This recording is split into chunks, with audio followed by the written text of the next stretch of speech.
Halo, selamat pagi pemirsa. Senang rasanya bisa berjumpa kembali di program Ayo Sehat. Bersama narasumber hari ini saya akan membahas seputar gangguan kecemasan sosial atau social anxiety disorder.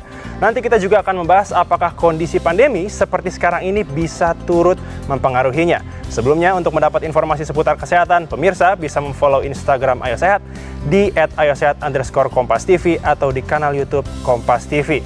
Langsung saja kita mulai Ayo Sehat bersama saya, Elgin Fridianto.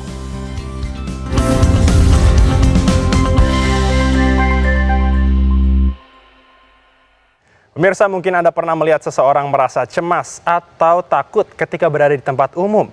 Alasannya beragam, bisa karena khawatir dengan penilaian orang lain hingga merasa tidak diterima di lingkungan tersebut. Dan rupanya hal ini bisa jadi termasuk dalam gangguan kecemasan sosial atau social anxiety disorder.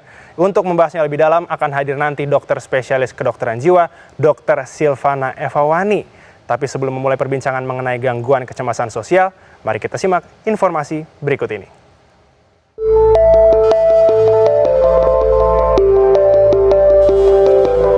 Gangguan kecemasan sosial atau social anxiety disorder dapat diartikan sebagai rasa takut akan situasi sosial yang melibatkan interaksi dengan orang lain. Jika masih dalam batas tertentu, rasa takut atau cemas yang timbul masih bisa dianggap wajar. Namun menjadi tidak normal ketika kecemasan ini menjadi irasional. Dan gangguan kecemasan sosial atau fobia sosial sendiri masuk dalam urutan ketiga problem kesehatan mental terbesar di dunia. Dilansir dari kompas.com, gejala umum mereka yang mengalami gangguan kecemasan bisa terlihat secara fisik maupun psikis. Pada gejala fisik, antara lain tubuh gemetar, jantung kerap berdebar kencang, ketegangan otot dan nyeri, mual, hingga pusing.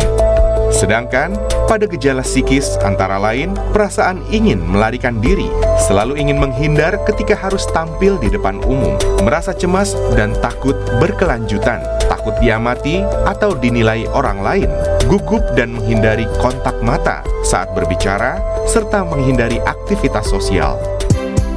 Untuk mengetahui lebih jauh seputar apa dan bagaimana cara mengatasi gangguan kecemasan sosial tersebut, ikuti perbincangannya di Ayo Sehat.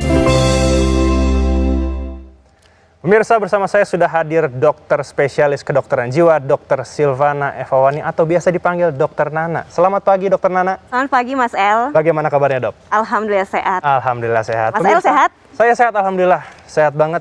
Dan pemirsa perlu menjadi informasi bahwa Dr. Nana dan juga seluruh kru yang bertugas di program Ayo Sehat pada pagi hari ini sudah menjalankan protokol kesehatan yang ketat dan juga sudah melakukan tes terhadap COVID-19. Dr. Nana, kita langsung ke tema sebenarnya social anxiety disorder. Ini penyebabnya apa sih, Dok? Oke, jadi gangguan kecemasan sosial ini sebenarnya masuk dalam ranah gejala atau kecemasan, ya, dalam ranah kelompok gangguan cemas, ya. Sebetulnya kalau kita bicara masalah kesehatan mental, kita bicara multifaktor. Jadi ada faktor biologi, faktor psikososialnya gitu ya.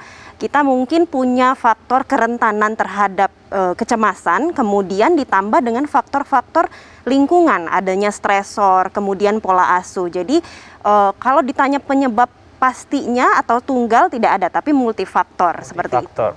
Baik. Bicara mengenai diagnosis dari seseorang terkena social anxiety disorder ini, apa, Dok, yang bisa dinilai? Ya, jadi kecemasan sosial atau gangguan kecemasan sosial ini kita ditandai dengan adanya kecemasan, itu ya, kecemasan terhadap situasi, berada dalam situasi sosial di mana ada kekhawatiran ia akan dinilai negatif, dikritik atau bahkan ditolak seperti itu.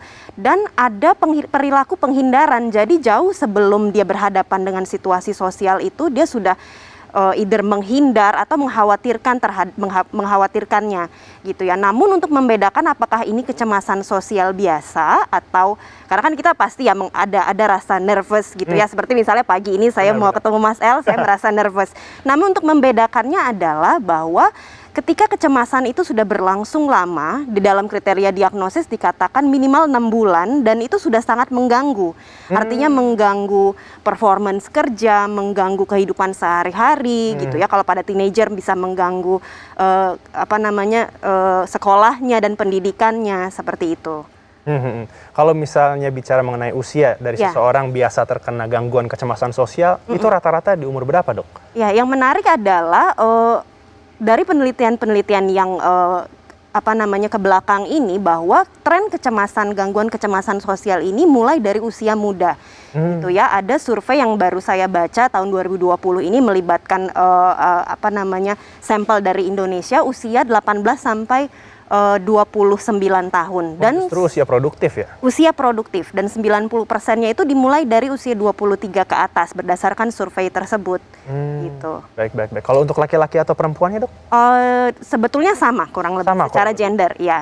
Oh, baik, secara gender. Nah, kalau untuk faktor resiko dari social anxiety disorder ini apa, Dok? Faktor risikonya tadi seperti yang kita bahas ya, bahwa ada misalnya secara biologik gitu ya, mungkin seseorang tersebut sudah punya riwayat, misalnya orang tua atau sekandung yang ada riwayat kecemasan, kemudian dia punya temperamen, artinya dia punya karakter untuk lebih mudah merasa cemas gitu. Kemudian dikombinasikan tadi dengan faktor-faktor risiko lainnya seperti culture, mungkin ada beberapa budaya yang kita tahu mendorong kita untuk lebih merasa malu-malu seperti itu. Kemudian justru ada seperti itu ya, Dok? ada faktor di dalam penelitian, meneliti juga gitu pada budaya-budaya tertentu. Kemudian faktor lain adalah mungkin dari parenting gitu ya, dari cara pengasuhan seperti itu. Jadi ada faktor, kita lihat dari faktor biologis, dari faktor psikososialnya juga, dan faktor lingkungan yang berperan. Jadi kapan sebenarnya kita harus mulai istilahnya berkonsultasi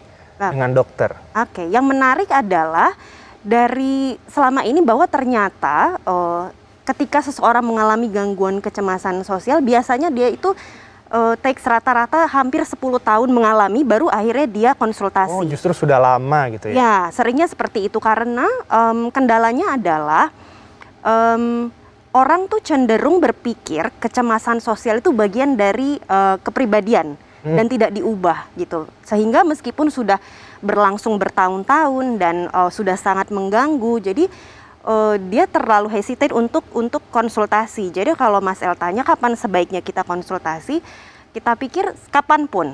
Artinya kan kita dalam hal ini pencegahan. Jadi kalau kita melihat atau mungkin kita merasa rasa malu kita, keraguan kita ini menghambat performance kita, aktivitas kita, tidak ada salahnya kita konsultasikan sebelum berlangsung lebih lama dan membuat dampak lebih lanjut seperti Benar-benar, itu. lebih baik mencegah daripada mengobati ya, Dok? Betul, Ya? saya setuju. Nah, Dok, perbincangan kita mengenai social anxiety disorder ini masih menarik, tapi kita harus jeda sejenak dulu, Dok. Pemirsa, jangan beranjak dulu karena Ayo Sehat akan segera kembali usai jeda.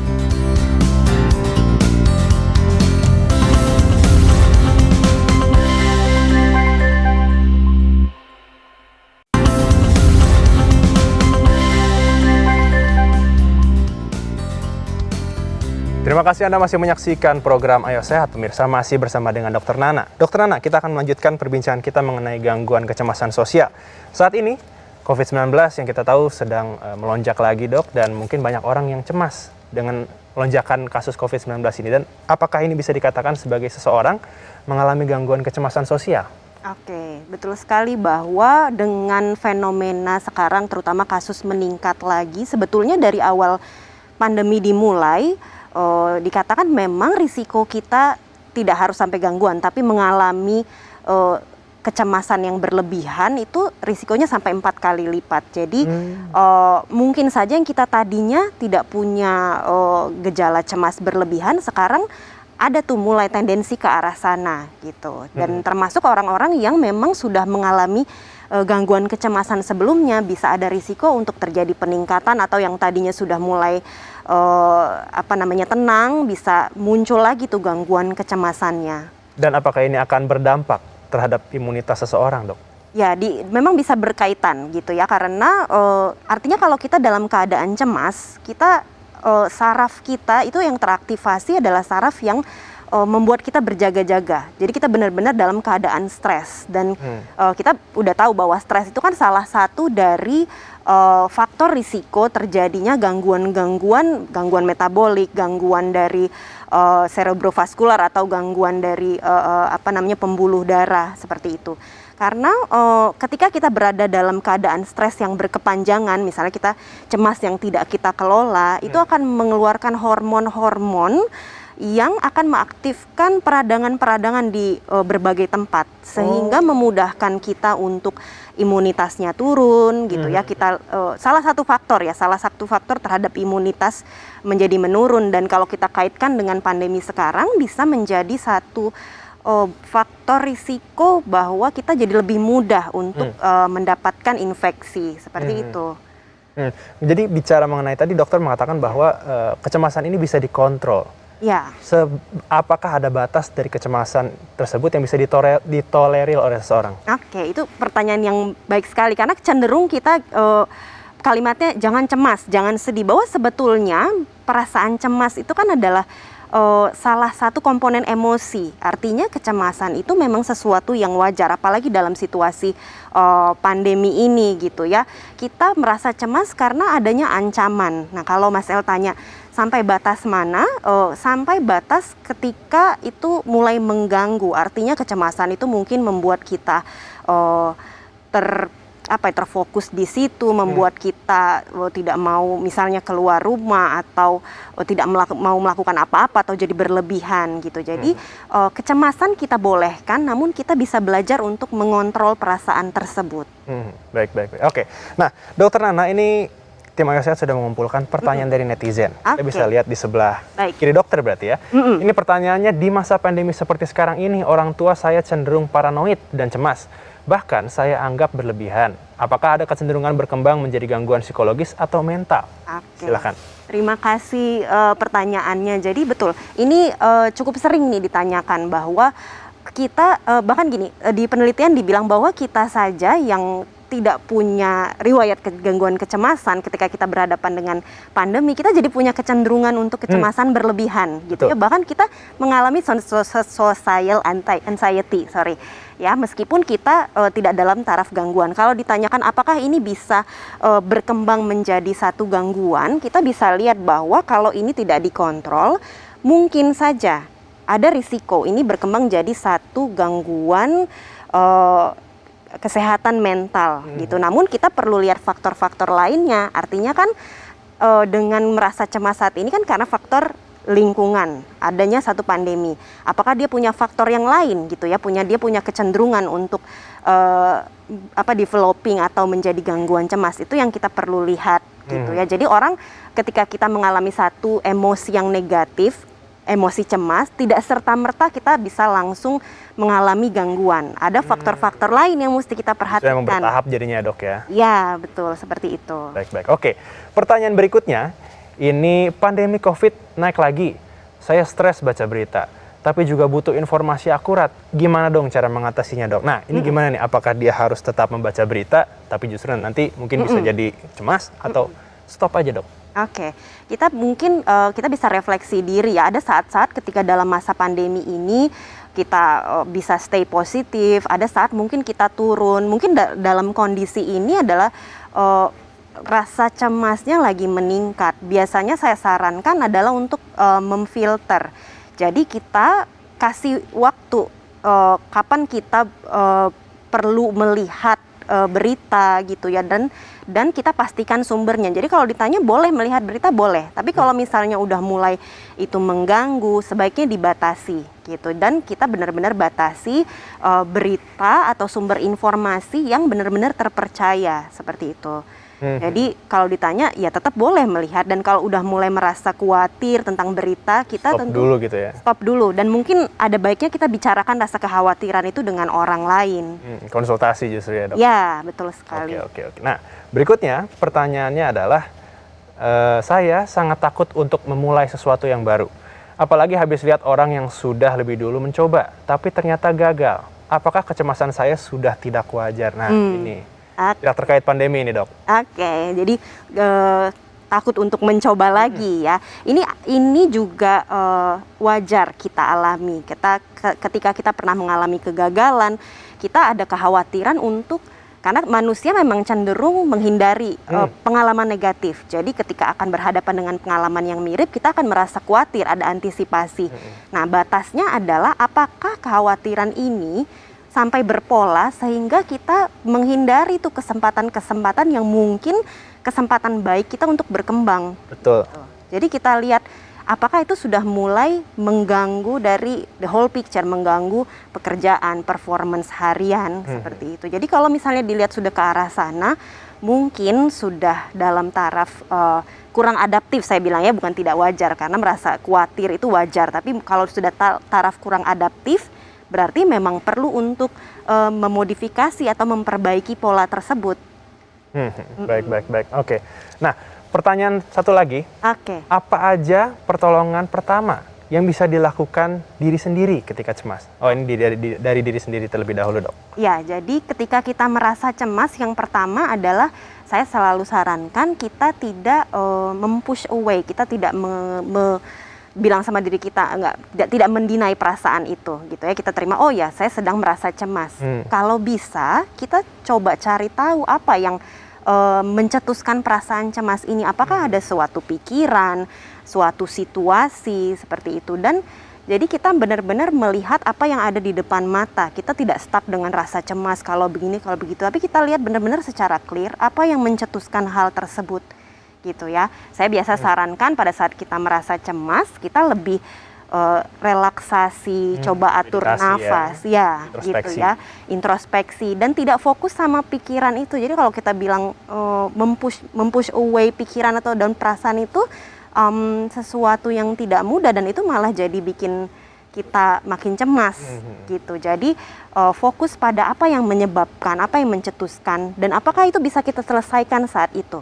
Apakah sesuatu yang menyebabkan kecemasan itu atau outcome-nya adalah sesuatu yang dalam kontrol kita. Misalnya, saya ambil contoh, wajar sekali kita merasa cemas nih di era pandemi, misalnya kayak berita kasus harian tembus sekian ribu gitu ya, kemudian kita merasa khawatir. Kita lihat, oh yang membuat saya khawatir ini, saya baca berita ini. Apa yang bisa saya lakukan ya? Apakah saya bisa serta-merta tiba-tiba langsung menghilangkan virusnya? Karena itu kan di luar kontrol kita. Betul. Sehingga fokus pada, ya udah, saya fokus dengan apa yang bisa saya lakukan gitu. Jadi tidak fokus pada hal-hal yang tidak bisa kita kontrol. Baik. Oke, dokter, kita harus tahan dulu ini perbincangan kita. Kita harus jeda sejenak. Pemirsa, jangan beranjak dulu karena Ayo Sehat akan segera kembali usai jeda.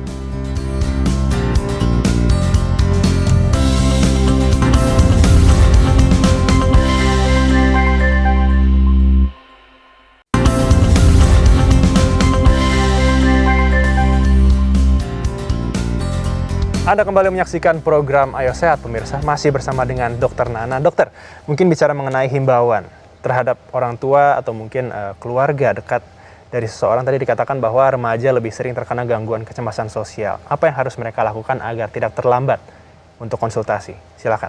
Oke, terima kasih Mas El. Jadi menyambung yang tadi bahwa seringkali orang tidak menyadari dia punya gangguan kecemasan sosial karena dianggap ini bagian dari kepribadiannya gitu ya. Mungkin kita lihat satu atau dua, kalau kita lihat lagi ya, ada teman kita mungkin yang memang cenderung pemalu. Namun apakah itu hanya satu rasa pemalu yang biasa atau ini gangguan? Nah, jadi yang bisa saya imbau kepada mungkin kita yang di rumah, kita memperhatikan anak dan remaja kita lihat apakah dia punya pola untuk menghindar. Bisa kita lihat misalnya kayak dia menghindari teman-teman, menghindari sekolah, menghindari kesempatan untuk performance, karena kecemasan sosial tidak hanya di situasi sosial kayak misalnya ketemu orang gitu ya, atau ngobrol sama orang lain, tapi juga ada yang mengalami kecemasan untuk performance. Jadi dia nggak mau tampil, nggak bisa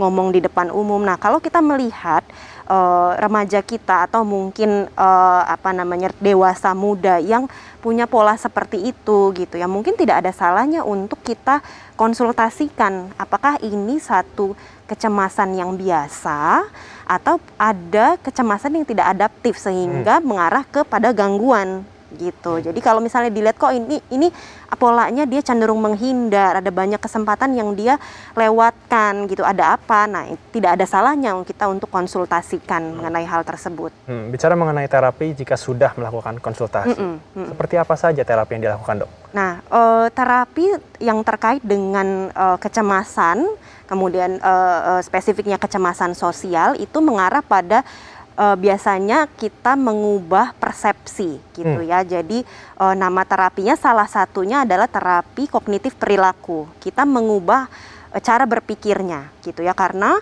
pada kecemasan sosial itu dia punya pikiran bahwa pikiran yang cenderung otomatis ya, bahwa ketika dia berada dalam situasi, misalnya dalam situasi seperti ini, dia merasa atau berpikir bahwa orang akan mengkritisir dia, kemudian orang dapat melihat bahwa dia akan merasa cemas gitu. Nah, di situ yang kita ubah cara berpikirnya gitu ya, pemikiran tersebut diubah, di-challenge, kemudian pada akhirnya dicobakan. Jadi nanti akan ada, kita cobain misalnya ketemu dengan orang dulu, baru nanti naik skalanya gitu ya. Nah, selain dari itu juga kalau memang dibutuhkan gitu ya, mungkin bisa ditambahkan terapi obat-obatan untuk menurunkan kecemasan. Namun hal itu perlu berjalan bersamaan. Harus bertahap berarti ya, Dok? Betul. Oke. Baik. Terima kasih Dokter Nana untuk informasinya. Jadi pemirsa, jika sudah mulai merasa adanya kecemasan berlebihan, ada baiknya langsung melakukan konsultasi. Usai sudah 30 menit, saya bersama dengan Dokter Nana menemani Anda di program Ayo Sehat edisi kali ini. Tetap saksikan program Ayo Sehat setiap hari Senin hingga hari Jumat pukul 10.30 waktu Indonesia bagian Barat, hanya di Kompas TV, independen, terpercaya. Saya Algin Fridianto bersama dengan Dokter Nana pamit undur diri. Ingat pemirsa, tetap patuhi protokol kesehatan, jaga jarak, mencuci tangan, dan juga menggunakan masker. Sampai jumpa.